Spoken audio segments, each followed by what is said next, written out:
দর্শক, শিল্প এলাকার গার্মেন্টস ছুটি হওয়ায় আশুলিয়া থেকে চন্দ্রা পর্যন্ত দীর্ঘ 12 কিলোমিটার এলাকায় যানজট দেখা দিয়েছে। সেই খবর জানাতে আশুলিয়া থেকে যুক্ত হচ্ছেন সহকর্মী জাহিদুল ইসলাম অনিক।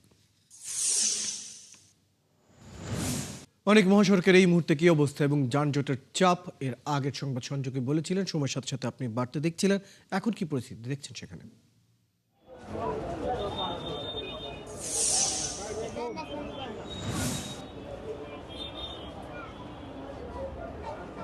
আমি এই মুহূর্তে আছি নবীনগর চন্দ্রা এবং ঢাকা টাঙ্গাইল। যে চন্দ্রা যে ত্রিমোড়, সেই ত্রিমোড়ের চন্দ্রা বাস টার্মিনাল এলাকা। আপনাকে জানিয়ে রাখি, আজকে কিন্তু ঠিক দুপুরে পরে গাজীপুরে যে সকল শিল্প কারখানাগুলো ছিল সেগুলো কিন্তু ছুটি ঘোষণা করে, এবং সেই ছুটি ঘোষণার পরে আমরা কিন্তু দেখেছি যে এখানে যারা কর্মজীবী এবং শ্রমজীবী মানুষ রয়েছেন তারা কিন্তু বাস টার্মিনালগুলোতে কিন্তু ভিড় করতে শুরু করছেন। আপনাকে যদি আমি দেখাই যে এই সামনে যেই চিত্রটি দেখছেন মহাসড়কের, সেটি ঢাকা টাঙ্গাইল এবং নবীনগর চন্দ্রার ত্রিমোড় এলাকা। এখানে কিন্তু প্রায় দীর্ঘ একটি যানবাহনে কিন্তু সারি আপনারা দেখতে পাচ্ছেন। আপনাকে যদি আমি একটি বিষয় জানিয়ে রাখি, আমি এখানে যে সকল যাত্রীরা এখানে অপেক্ষা করছেন তাদের কাঙ্ক্ষিত টিকিটের জন্য, সেই টিকিটটি কিন্তু দ্বিগুণ ভাড়া আদায় করা হচ্ছে এমনটি কিন্তু অভিযোগ করছেন।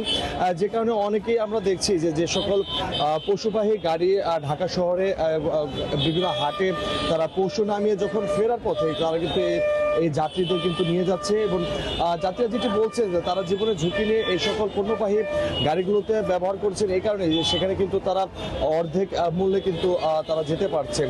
আর তাছাড়া আপনাকে আমি জানিয়ে রাখি যে আমরা কিন্তু এখানে দেখতে পেয়েছি যে উত্তরবঙ্গের যে সকল যাত্রীরা রয়েছেন, প্রায় 32টি জেলার কিন্তু একটি মাত্র মহাসড়ক, এটি হলো চন্দ্রা এবং ঢাকা টাঙ্গাইল মহাসড়ক। সেই মহাসড়কটি ধরে কিন্তু যে যার মতো নারীর টানে এবার ঈদ যাত্রায় বাড়ি ফিরবেন এমনটি কিন্তু প্রত্যাশা তারা এই টিকিট কাউন্টারগুলোতে ভিড় করছেন।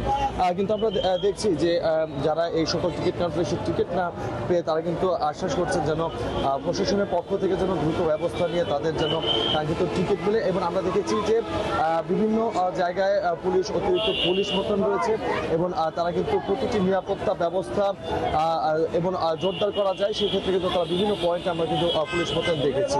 রাইট, ধন্যবাদ জাহিদুল ইসলাম অনিক। খবর আপনি রাখতে থাকুন। দর্শক, আমাদের সাথে আমাদের সহকর্মী যুক্ত ছিলেন জাহিদুল ইসলাম অনিক।